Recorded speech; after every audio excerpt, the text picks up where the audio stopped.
Hey guys, I'm Lolo and these are my plants, and I'm going to use them today to help answer some questions I get all the time about, I guess this video is just going to be about basics. Basic things about how aroids grow. Most specifically, I'll talk about Monsteras and Philodendrons just because that's the bulk of my collection and that's generally where the most confusion is. So yeah, we'll start with Big Mama over here and let's talk about plants. Okay, so this is my Big Mama Monstera deliciosa. What I love about her is that since she's so big, it's really easy to see her parts. And this is great for educational purposes. So let's first talk about the main stem. So I've got a bunch of stems in this pot, right? Each one is technically its own plant, totally independent of its friends that it shares the pot with. So for example, here's one solid big main stem of a Monstera plant, and we can use this stem to ID the features that are on all Monsteras and try to understand their placement on the stem so that we can learn about how to propagate these plants, how to troubleshoot things, and how to know if a cutting is viable before we buy it, for example. So let's start. So we have our main stem, and on our main stem we find petioles, right? That are how our leaves attach to the main stem. And these petioles that attach at a place that we often call a node. Remember, this line is superficial. It doesn't actually represent anything biologically important necessarily. It sort of is a relic of the way that this part has, how the stem has thickened since it's been encased inside of this petiolar sheath, for lack of a better term. So while we use this line and we call it a node to identify important structures, it itself is not the key to propagation or really anything else. So keep in mind when we say node, what we just mean is this superficial line, but it's still helpful for identifying parts on our plant. So we have the node, the petiole, where the petiole connects to the stem. Here we often also see aerial roots, right? We don't necessarily always have an aerial root at every single node, but it's pretty common to see at least one. Roots can form anywhere along what we call the internodal zone. So here's a node, here's a node, here's the internodal zone, or the internode. Roots can form anywhere in there that they want. As you see, they're just going for it. And so the most important part, though, is above where we identify the node, next to where the petiole attaches, just above that, tucked in along the stem, is something called an axillary bud. Each node has only one, just one. You can't get more. I don't care how hard you try or who tells you what else. You get one per node. It forms at the same time the stem forms, so it doesn't come later. And it's always going to be in the same spot. So it's going to be just above where the petiole attaches to the stem. If the petiole is gone, look for the scar, right? And then right above it, you'll see an axillary bud. Every single time, one per node, and that is very important. This is going to be true for all types of Monstera and Monstera at all different maturity. It's different for Philodendrons because the location of the bud changes based on the plant's maturity. So I'll show you some examples of that as well. I guess we'll do that now. Okay, so here is an example of a cutting of a pink princess. And this particular cutting we can identify as being from an immature plant. And the way that we can tell is because of its current growth style. We see that this plant has what's called a sulcate canal that it was using to produce new growth. So for example, let's get this guy. This is Kenny. Kenny is very, very pink. You can see that Kenny is growing using sulcate canals, right? So this new growth here formed inside of this petiole sheath or sulcate canal, and now it's emerging. This is the way that immature philodendrons grow. And then, when an immature philodendron is cut, its bud that we need, right, to grow a new plant is going to be located along the stem, tucked underneath where the petiole meets the stem, just like we saw in the Monstera. It can be harder to see here because these stems are generally smaller and they're tucked in pretty tight sometimes, but that location stays the same. You can see that here where a cutting has been taken from an immature pink princess and the bud has activated and is growing out through this gap in the sulcate canal, and that's going to be our new stem, our new plant, growing from an axillary bud located along the stem, tucked in below where the petiole meets the stem, right? Right. But let's talk about when a philodendron is mature. So I have 2 cases in my collection right now that demonstrate this very well. So this is a low variegation pink princess that I have. Here she is down here growing in an immature style, right, with her sulcate canals. We can see that the buds are tucked up along the stem, right where we talked about, okay? But as she was growing, she decided that she was ready to mature. So here is her last leaf that grew in the immature way with a sulcate canal. And then she threw a leaf here, but I broke it. Forgive me. This is the first petiole that she's thrown that does not have a sulcate canal, and instead it's grown its first cataphyll. So now new growth is going to develop inside of this cataphyll and not inside sulcate canals, okay? So you see this on a lot of philodendrons. Here's a big snowdrift who's growing with cataphyls, right? See, her petioles are closed. She doesn't have big open sulcate canals. She's mature and she's growing with cataphyls. Here is an upright philodendron. We can tell that this one's mature for a couple of reasons. One is that it's growing with cataphyls, but also it's flowering. So only mature philodendrons flower. So we know that this Prince of Orange is mature. And remember, maturity doesn't have anything to do with the size of the plant or the age necessarily. So maturity is something that happens as a result of growing conditions, as a result of the maturity of the mother plant the cutting that you have was taken from. A lot goes into it. It's not just about age, and it's not just about size even. So on something like a Monstera, we can see the progression of maturity from, you know, what used to be even just totally solid leaves to leaves that have multiple rows of fenestrations, and we know that that's an increase in maturity. But in philodendrons, we can see a change in maturity with a change in growth style, but this growth style also creates a change in where the axillary bud is located.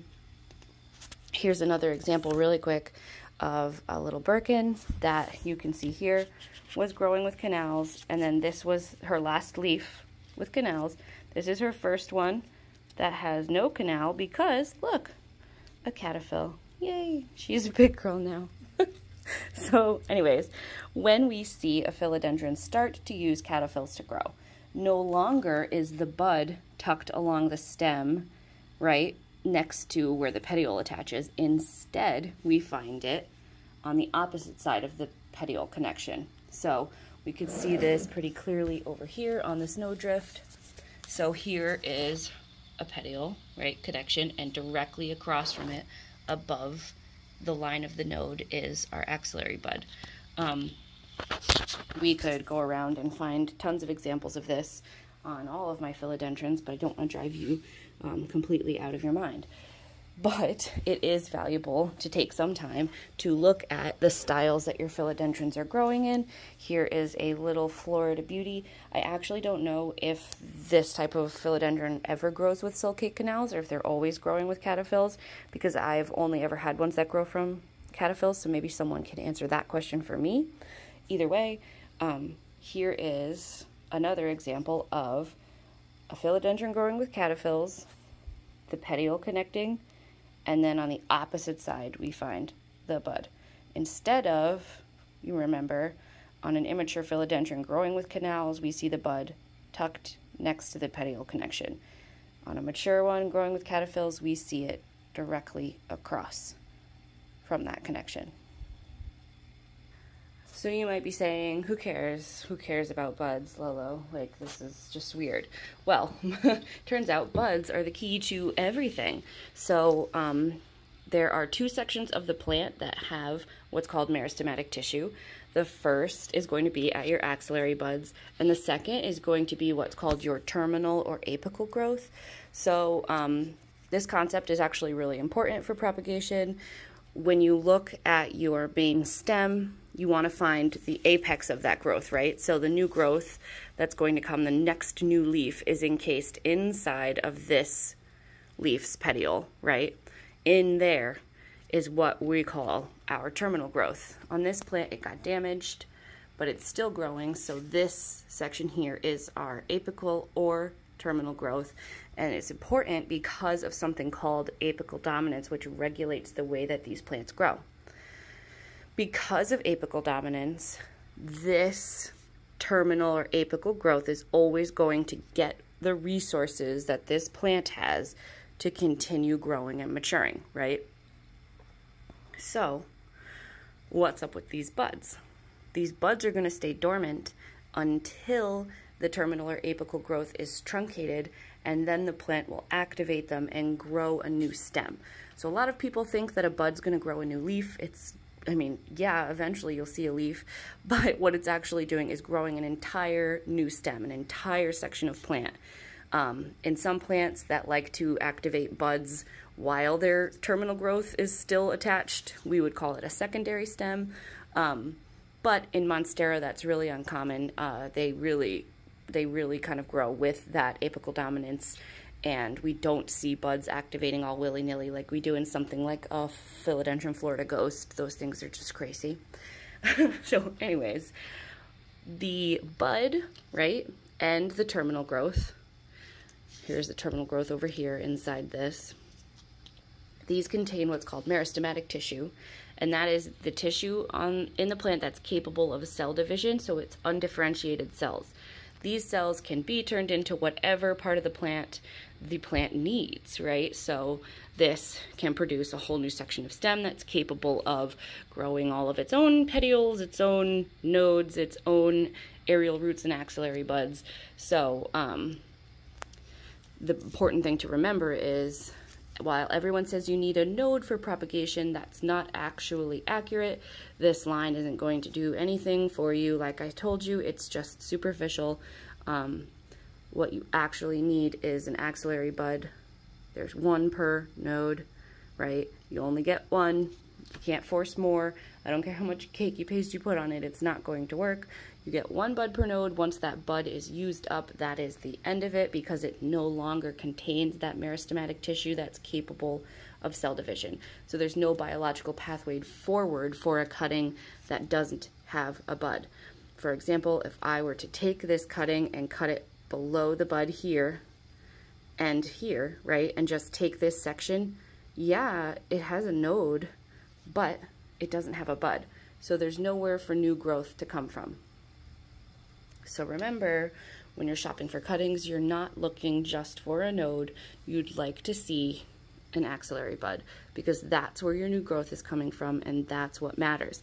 If this is damaged, if it's cut in half, I would avoid that cutting, because what you really want is a nice, healthy axillary bud. Here's a quick example of a bud that has activated after the terminal growth was cut away. So the terminal growth ended, so that apical dominance is no longer restricting the growth of these lower buds. On this stem in particular, 2 buds actually activated. You can see the other one here. Chances are this top one will become dominant and outgrow the bottom one.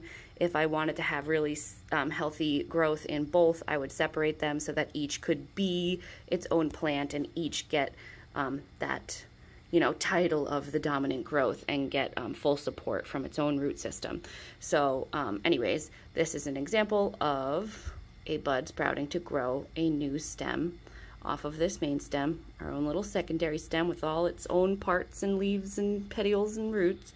And so this is what we're looking for when we are propagating plants. We're looking for a cutting with a fresh bud that we can activate and grow into a new stem. If I were to cut this now, cut it back to the stem, that means this node, right, or this bud, this is useless now. It might root, it might keep this leaf happy for a while, but it's never going to grow again. There's just no biological pathway forward for new growth. So that's what we're talking about when we talk about a spent node. So there's a little rule of thumb I just wanted to point out when we're talking about spent nodes that can help you avoid them. So on a cutting that only has one node, right, so one axillary bud, you can only have 2 stem cuts, okay? So a cut here and a cut here. If you're able to identify a 3rd stem cut on a 1 node or 1 bud cutting, you know that there's a chance that this is a spent node, because the only other place that 3rd cut could come from is from your secondary stem. If your secondary stem has pushed growth and has created nodes before, you know, there's a node left on the secondary stem, right? So you could take a cutting and leave a node behind, fine. That's not technically a spent node because it still has a bud. The bud would be on the secondary stem, right? But generally, if you see a single node cutting, right, just 1 node, no nodes on the secondary stem, just 1 node, it can only have 2 cut portions of stem. If you see 3 cuts, it's a no-go. So anyways, that was sort of my YouTube video where I wanted to just kind of help with some of those basic concepts when you're growing aroids, because they're really important, and they're easy to understand, and once you do understand them, you just have a much better shot of not getting scammed, of not making a mistake with your own propagations, and yeah.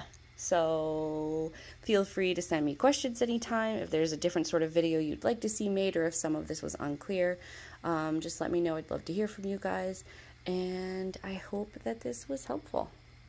Remember, just because a plant is small doesn't mean that we can't infer the information that we've learned here about the location of buds on that plant. So for example, if you've got something little like a pothos or a vining philodendron, the same rules apply. I'll show you really quick. Here's a little guy that I'm propagating. We know, right, that on each of the nodes right above where the stem and the petiole connect, there's going to be an axillary bud. We can't see it clearly on a plant that's this small, but if you go and look around at your plants, you should be able to find some examples of where a main stem has been cut and a bud has activated and grown off of it. So take a look and see what you find. And yeah, happy growing, you guys.